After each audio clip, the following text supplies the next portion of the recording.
আজকে যে ভিডিওটা করছি একটা ডিজাইন, একটা মেয়ে আর হাঁস সাথে বসে আছে বা দাঁড়িয়ে আছে, এরকম একটা ডিজাইন বা সাবজেক্ট নিয়েছি। এই সাবজেক্টটা নিয়ে আমি ডিজাইন করছি। ডিজাইনটা ড্রয়িং করা শেষ হয়েছে, এখন আমি কালার করে দেখাচ্ছি এই ভিডিওর মাধ্যমে। প্রথমে আমি অরেঞ্জ কালারটা দিয়েছি, তারপর ইয়েলো কালারটা দিয়ে মিশিয়ে দিলাম পাখাটার মধ্যে, হাঁসের পাখার মধ্যে। এখন দিচ্ছি ডিপ সবুজ এবং লাইট সবুজ দিয়ে মিশিয়ে দিলাম। এভাবে আমি অনেকগুলো কালার এই ডিজাইনটার মধ্যে ব্যবহার করব।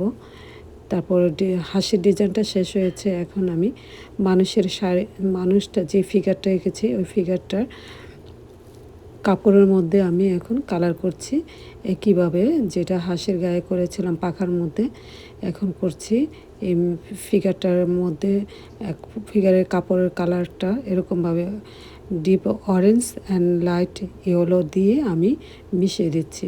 হয়ে গেল শাড়ির কালারটা করা শেষ। এখন আমি ব্লাউজের কালারটা করছি। ব্লাউজের কালারটা আমি বেগুনি কালারটা দিচ্ছি, বেগুনি কালারটা দিয়েছি। তারপর বাকি অংশটুকু শাড়ির যে ছিল ওই অংশটুকু আমি আবার কালার করে দিচ্ছি। এখন যেহেতু মেয়েটা পদ্ম ফুল ধরে আছে হাতে, ওই পদ্ম ফুলের কালারটা রেড অ্যান্ড ইয়েলো দিয়ে আমি মিশিয়ে দিয়েছি। এভাবে